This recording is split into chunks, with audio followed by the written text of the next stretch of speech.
ಅವರಿಬ್ಬರು ಬಿಜೆಪಿಯ ಶಾಸಕರು. ಆದರೆ ಇತ್ತೀಚೆಗೆ ಅವರಿಗೆ ಕಾಂಗ್ರೆಸ್ ಕಂಡ್ರೆ ಅದೇನೋ ಪ್ರೀತಿ. ಕಾಂಗ್ರೆಸ್ ಮನೆಯತ್ತಲೇ ಅವರು ಹೆಚ್ಚಾಗಿ ವಾಲ್ತಾ ಇದ್ರು. ಜೊತೆಗೆ ಬಿಜೆಪಿಯ ಯಾವುದೇ ನಿರ್ಧಾರ ಇರಲಿ, ಬಿಜೆಪಿಯ ನಿರ್ಧಾರವನ್ನೇ ಈ ಬಿಜೆಪಿ ಶಾಸಕರು ಪದೇ ಪದೇ ಪ್ರಶ್ನೆ ಮಾಡ್ತಾ ಇದ್ರು. ಬಿಜೆಪಿಯ ವಿರುದ್ಧವೇ ಪ್ರತಿಭಟನಾ ರ್ಯಾಲಿಯಲ್ಲಿ ಕಾಂಗ್ರೆಸ್ ಪರವಾಗಿ ಭಾಗವಹಿಸಿದ್ರು.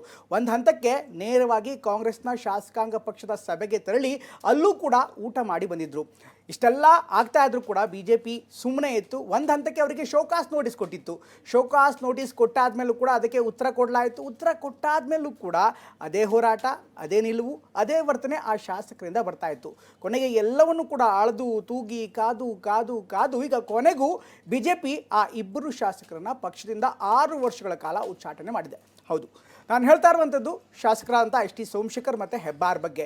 ಹೆಬ್ಬಾರ್ ಮತ್ತು ಸೋಮಶೇಖರ್ ಅವ್ರನ್ನ ಕಾಂಗ್ರೆಸ್ ಪಕ್ಷದ ಹತ್ರ ಇದ್ದಾರೆ. ಅವರ ಆತ್ಮೀಯತೆ ನೋಡಿ, ಕಾಂಗ್ರೆಸ್ನ ಹೈಕಮಾಂಡ್ನ ಆತ್ಮೀಯತೆ ನೋಡಿ ಬಿಜೆಪಿ ಕೆಂಡಾಮೆಂಡಲವಾಗಿದೆ, ಪಕ್ಷದಿಂದ ಉಚ್ಚಾಟನೆ ಮಾಡಿದೆ ಅಂತ ಈ ನಿರ್ಧಾರವನ್ನು ಬಿಜೆಪಿ ನಾಯಕರು ಸ್ವಾಗತ ಮಾಡ್ತಾ ಇದ್ದಾರೆ. ಈ ರೆಬೆಲ್ ಶಾಸಕರು ಬಿಜೆಪಿ ಹೈಕಮಾಂಡ್ಗೆ ಥ್ಯಾಂಕ್ ಯು ಅನ್ನುವಂಥ ಸಂದೇಶವನ್ನು ರವಾನೆ ಮಾಡಿದ್ದಾರೆ.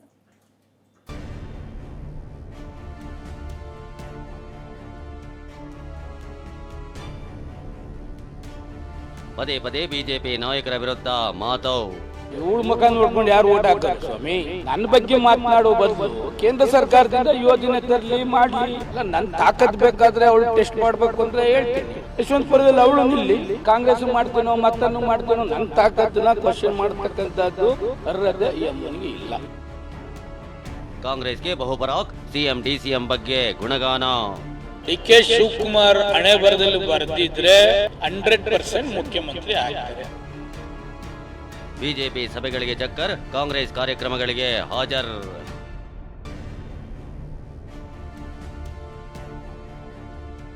ಯತ್ನಾಳ್ ಬಳಿಕ ಬಿಜೆಪಿಯಿಂದ ಮತ್ತೆರಡು ವಿಕೆಟ್ ಔಟ್.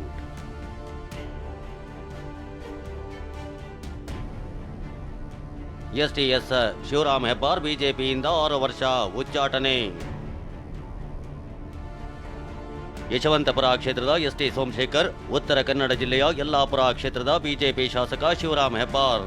ಈ ಇಬ್ಬರು ನಾಯಕರು ದೈಹಿಕವಾಗಿ ಬಿಜೆಪಿಯಲ್ಲಿದ್ರು, ಆದರೆ ಮಾನಸಿಕವಾಗಿ ಕಾಂಗ್ರೆಸ್ನವರೇ ಆಗಿದ್ರು. ಅಲ್ಲಿರೋದು ನಮ್ಮನೆ, ಇಲ್ಲಿರೋದು ಸುಮ್ಮನೆ ಎಂಬ ಮನಸ್ಥಿತಿಯಲ್ಲಿದ್ರು. ಪದೇ ಪದೇ ಬಿಜೆಪಿ ವಿರುದ್ಧವೇ ಮಾತನಾಡ್ತಿದ್ರು. ಎಸ್ ಟಿ ಸೋಮಶೇಖರ್ ಅವರಂತೂ ಕಾಂಗ್ರೆಸ್ನವರೇ ಆಗಿಬಿಟ್ಟಿದ್ರು. ಬಿಜೆಪಿ ಸಭೆ ಸಮಾರಂಭಗಳಿಗೆ ಚಕ್ಕರ್ ಹಾಕಿದ್ರೆ ಕಾಂಗ್ರೆಸ್ನ ಸಭೆ ಸಮಾರಂಭಗಳಲ್ಲಿ ಬಹಿರಂಗವಾಗಿ ಕಾಣಿಸಿಕೊಳ್ತಿದ್ರು.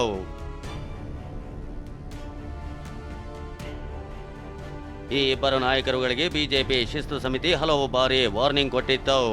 ಕಳೆದ ಫೆಬ್ರವರಿಯಲ್ಲಿ ಕೇಂದ್ರೀಯ ಶಿಸ್ತು ಸಮಿತಿ ಕೂಡ ಶೋಕಾಸ್ ನೋಟಿಸ್ ಕೊಟ್ಟಿತ್ತು. ವಿಜಯೇಂದ್ರ ವಿರುದ್ಧ ಸಮರ ಸಾರಿದ್ದ ಯತ್ನಾಳ್ಗೆ ಪಕ್ಷ ವಿರೋಧಿ ಚಟುವಟಿಕೆ ಆರೋಪದಲ್ಲಿ ಉಚ್ಚಾಟನೆ ಮಾಡಿದ್ದ ಬಿಜೆಪಿಯ ಕೇಂದ್ರೀಯ ಶಿಸ್ತು ಸಮಿತಿ ಇದೀಗ ಎಸ್ ಟಿ ಸೋಮಶೇಖರ್ ಮತ್ತು ಶಿವರಾಮ್ ಹೆಬ್ಬಾರ್ರನ್ನ ಪಕ್ಷದಿಂದ 6 ವರ್ಷಗಳ ಕಾಲ ಉಚ್ಚಾಟನೆ ಮಾಡಿದೆ. ಅಲ್ಲಿರೋದು ನಮ್ಮನೆ, ಇಲ್ಲಿರೋದು ಸುಮ್ಮನೆ ಎಂಬಂತಿದ್ದ ನಾಯಕರು ಎಸ್ ಟಿ ಸೋಮಶೇಖರ್ ಮತ್ತು ಶಿವರಾಮ್ ಹೆಬ್ಬಾರ್ ಒಳಗೊಂಡು ಒಟ್ಟು 17 ಶಾಸಕರು ಕಾಂಗ್ರೆಸ್ ಜೆಡಿಎಸ್ ಸರ್ಕಾರವನ್ನ ಉರುಳಿಸಿದ್ರು. ಬದಲಾದ ರಾಜಕೀಯ ಸನ್ನಿವೇಶದಲ್ಲಿ ನಂತರ ಬಿಜೆಪಿ ಇವರಿಗೆ ಟಿಕೆಟ್ ಕೊಟ್ಟು ಗೆಲ್ಲಿಸಿತ್ತು. ಕಳೆದ 2023ರ ವಿಧಾನಸಭೆ ಚುನಾವಣೆಯಲ್ಲೂ ಬಿಜೆಪಿಯಿಂದ ಗೆದ್ದಿದ್ರು, ಸಚಿವರಾಗಿಯೂ ಕೆಲಸ ಮಾಡಿದ್ರು. ಆದರೆ ರಾಜ್ಯದಲ್ಲಿ ಕಾಂಗ್ರೆಸ್ ಸರ್ಕಾರ ಅಧಿಕಾರಕ್ಕೆ ಬರ್ತಿದ್ದಂತೆ ಇವರ ವರಸೆ ಬದಲಾಗಿತ್ತು. ನಂತರ ಇಬ್ಬರು ನಾಯಕರು ಕಾಂಗ್ರೆಸ್ ಬೆಂಬಲಕ್ಕೆ ನಿಂತಿದ್ರು. ಲೋಕಸಭೆ ಚುನಾವಣೆಯಲ್ಲಿ ಕಾಂಗ್ರೆಸ್ ಪರವೇ ಕೆಲಸ ಮಾಡಿದ್ರು. ಅಷ್ಟೇ ಅಲ್ಲದೆ ರಾಜ್ಯಸಭೆ ಚುನಾವಣೆಯಲ್ಲಿ ಎಸ್ ಟಿ ಸೋಮಶೇಖರ್ ಅಡ್ಡ ಮತದಾನ ಮಾಡಿದ್ರೆ ಶಿವರಾಮ್ ಹೆಬ್ಬಾರ್ ಮತದಾನದಿಂದ ದೂರ ಉಳಿದಿದ್ರು. ಕಾಂಗ್ರೆಸ್ ಶಾಸಕಾಂಗ ಪಕ್ಷದ ಸಭೆಯ ಭೋಜನ ಕೂಟಗಳಲ್ಲಿ ಎಟಿಎಸ್ ಭಾಗವಹಿಸಿದ್ರು. ತಮ್ಮ ವಿರುದ್ಧ ಸ್ಥಳೀಯ ಬಿಜೆಪಿ ಮುಖಂಡರು ಕೆಲಸ ಮಾಡಿದ್ದಾರೆ ಎಂದು ಎಸ್ಟಿಎಸ್ ಆರೋಪಿಸಿದ್ರು. ಪಕ್ಷದ ಮುಖಂಡರ ಗಮನಕ್ಕೆ ತಂದರೂ ಕ್ರಮ ಕೈಗೊಂಡಿಲ್ಲ ಅಂತ ಬೇಸರ ವ್ಯಕ್ತಪಡಿಸಿದ್ರು.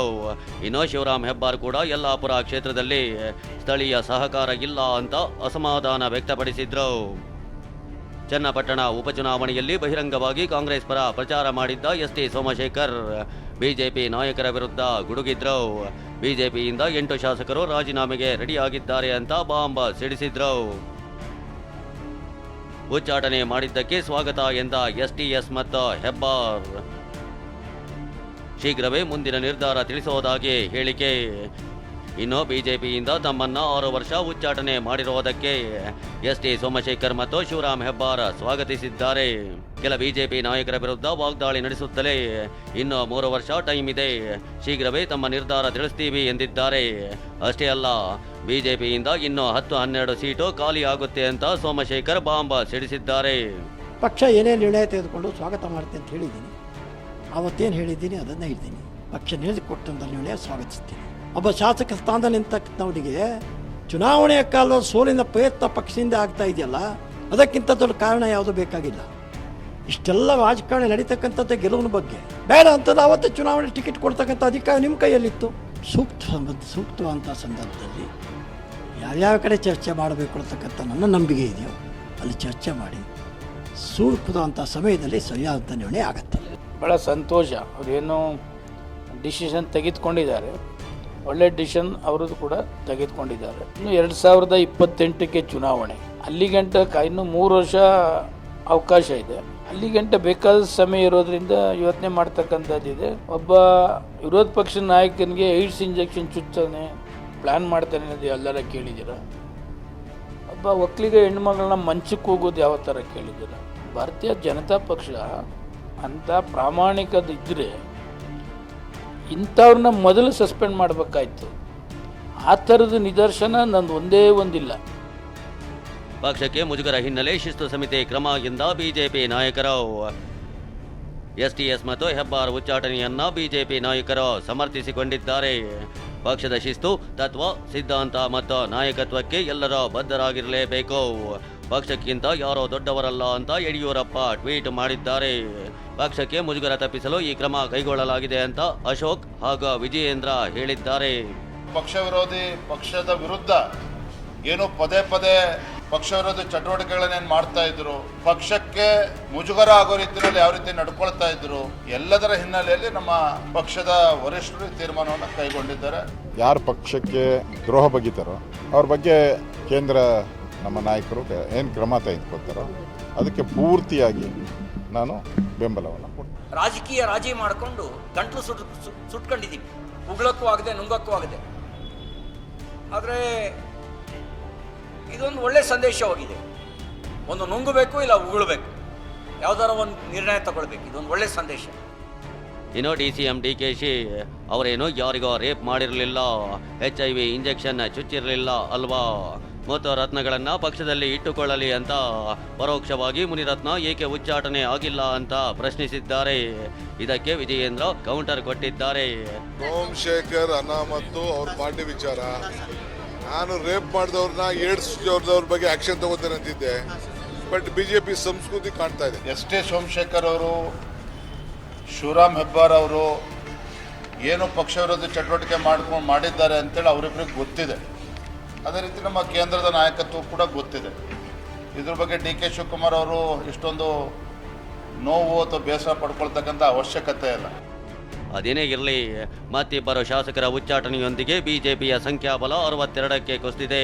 ಇನ್ನು 10-12 ವಿಕೆಟ್ಗಳು ಬೀಳ್ತಾವೆ ಅಂತ ಎಸ್ಟಿ ಸೋಮಶೇಖರ್ ಹೇಳಿದ್ದು ರಾಜಕೀಯ ಸಂಚಲನಕ್ಕೆ ಕಾರಣವಾಗಿದೆ.